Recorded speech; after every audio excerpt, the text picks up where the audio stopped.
अमरावती महानगरपालिका आयुक्त वर्षा लड्डा व अतिरिक्त आयुक्त शिल्पा नाईक यांच्या आदेशानुसार तसेच वैद्यकीय अधिकारी डॉक्टर अजय जाधव व सहाय्यक आयुक्त नितीन बोबडे झोन क्रमांक 3 यांच्या मार्गदर्शनाखाली रुक्मिणीनगर परिसरात आज प्लास्टिक जप्ती व डस्टबिन तपासणी विशेष मोहीम राबविण्यात आली आहे।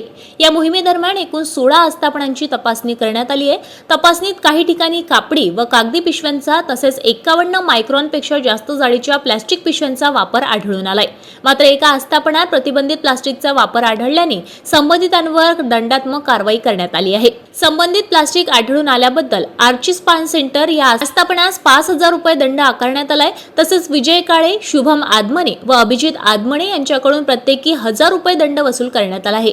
अशा प्रकारे मोहिमेत एकूण 8000 दंडांची वसुली करण्यात आली आहे। ही मोहीम यशस्वीरित्या पार पडली असून नागरिकांनी व व्यावसायिकांनी आस्थापनांनी प्रतिबंधित प्लास्टिकचा वापर टाळून पर्यावरणपूरक पर्यायांचा अवलंब करावा असे आवाहन महानगरपालिकेच्या वतीने करण्यात आले आहे। सदर मोहिमेत प्लास्टिक नोडल अधिकारी A.K. गोहर, ज्येष्ठ स्वास्थ्य निरीक्षक कुंदन हडाळे तसेच स्वास्थ्य निरीक्षक विनोद टाक, सुनील चोरपगार, सचिन सौनी, मनीष हडाळे, निलेश तांबोले, प्रसाद कुलकर्णी, संजय माहुलकर आणि शैलेश डोंगरे यांनी सहभाग घेतला होता। आपल्या शहरातील ताज्या घडामोडी व बातम्या बघण्यासाठी नंबर 1 न्यूज चॅनल अमरावतीला सबस्क्राइब करा, लाईक करा आणि शेअर करा। संपर्क करा संपादक नितीन पाटील मुळे। संपर्क क्रमांक 9921589663।